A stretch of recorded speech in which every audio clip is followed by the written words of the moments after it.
Hi, Carrie Parker here with your weekly Human Design Evolution Report. It's kind of funky energy this week.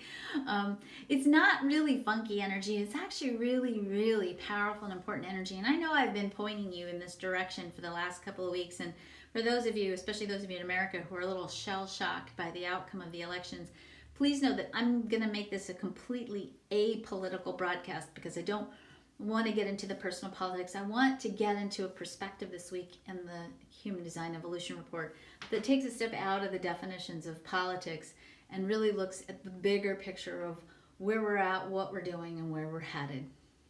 We are in a brand new cycle. We started the cycle last Saturday. We will complete the cycle on Friday. This is a cycle that starts with the gate 1 in human design. This is the most yang energy in the chart. It comes off the top point of the G. And this energy, because it's the beginning of initiating of a new cycle of healing, a new cycle of community, this energy really begs of you to ask the question, who are you? Who are you? And it also begs of you to understand that who you are and you being who you are is the contribution that you give to the world. And that right now, before we enter into this immense cycle of doing and changing and shifting and rethinking and growing and expanding and redefining ourselves and our community and who we are and what we need to do to bring ourselves together in a heart-based, resource-based place, before we can do that, we have to answer the question, who am I? If I create my own reality, who am I? Who are you?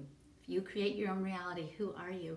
And it's not about what you do, it's about who you be. Who are you being right now?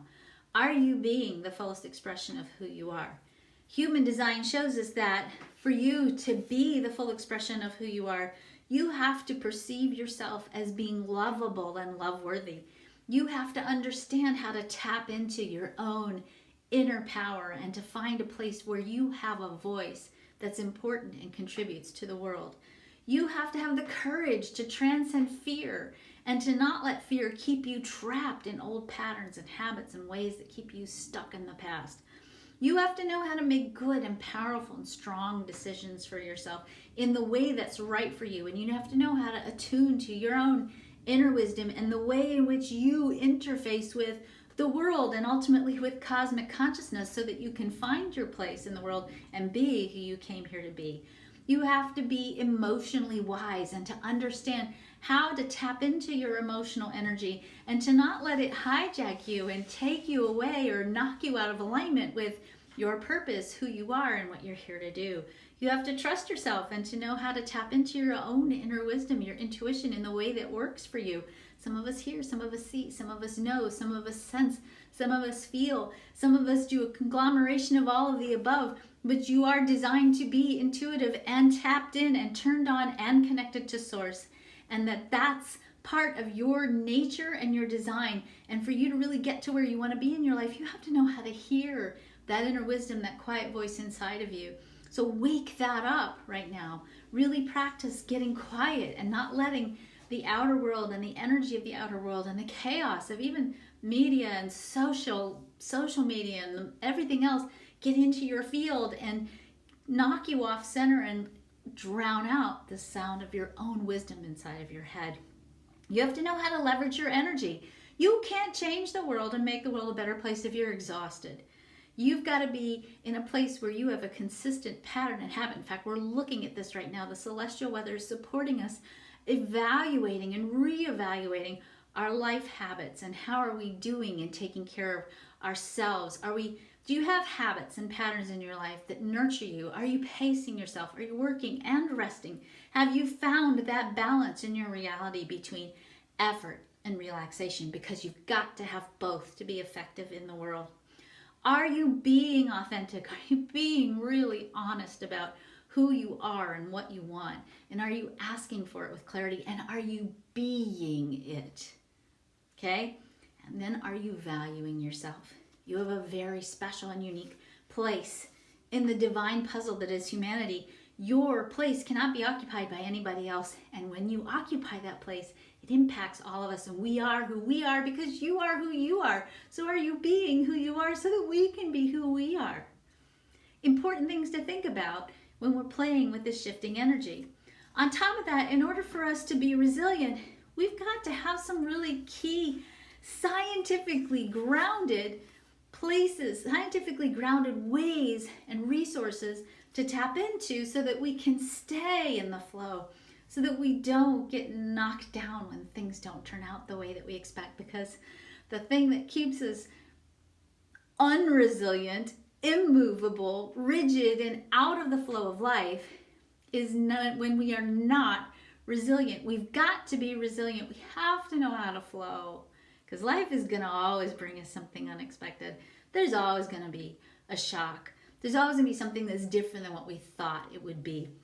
That's life. That's being human. So to be in the flow of life and to use these unexpected opportunities as pushing off points for your growth and expansion, you have to be resilient, which means you have got to know yourself. You have to know who you are. You have to know what you're here to do. You have to know how you operate.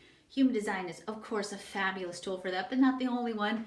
Use whatever tool you need, or even just sit quietly if you need to, but know who you are so that you can be resilient.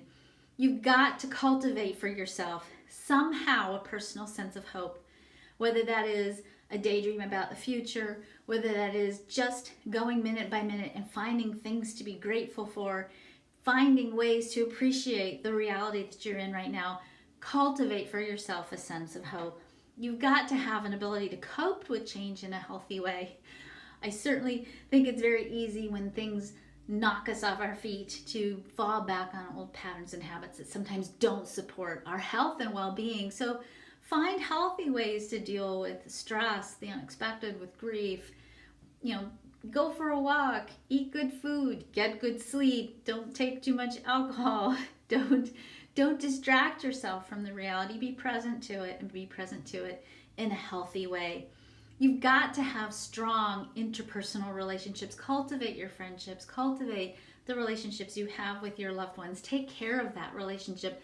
That is a base and a framework for you to be nurtured and supported from. It's a place where you find that maybe you're not as alone as you perceive yourself to be, and that there are people out there who really love you. You don't have to have a ton of friends, but you've got to have a couple of close people in your world who really support you and take care of you. And if you don't have that, set the intent, pray, ask for help in finding your place where you can have a tribe. There are lots and lots of people on this planet, so 7 billion plus. Each one of us has a place where we belong.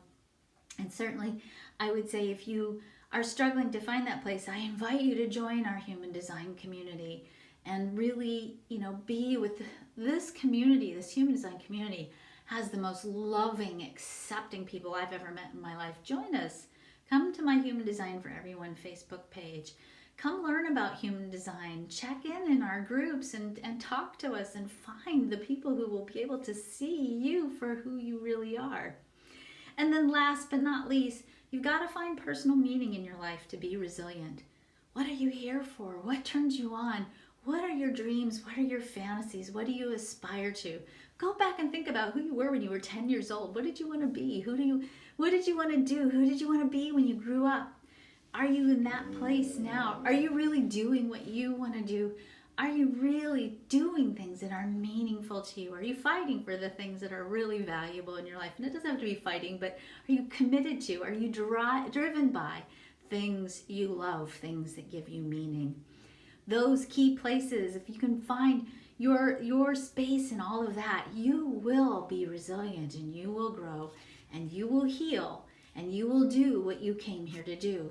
You will be a part of creating a new world that will be a world of sustainable peace and sustainable resources. That's coming. It's totally coming. We're already there. Even though it doesn't look like it. Don't get locked into how it looks out here. Get locked to how it is in your heart.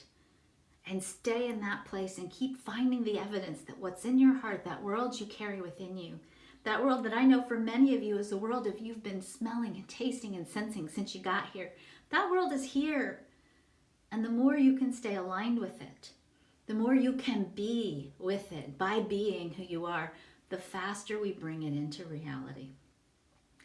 Okay, the transits for this week. I already gave you a really big lesson for what I want you to do with the gate 1 that transits until Friday, that being energy. But on Friday, we shift into the 43 and the sun. We are really moving into a place where we begin to transform our thinking. We are rethinking what has come before. We are thinking about things in a brand new way. We are finding ways to adjust to what has happened, to where we are, and we are beginning to be inspired and thinking about new ways of being, new ways of doing, new ways of thinking about what's in front of us right now. So if it feels like you're a little despairing right now, hang on, because you're going to start getting flashes of insights and new ways of thinking and new ideas about how you can contribute to being a part of this revolution of consciousness and revolution into an era of sustainable peace. It is really important with this energy because we do have the gate 10 playing in Venus this week. The gate 10 can be an energy of blame and finger pointing.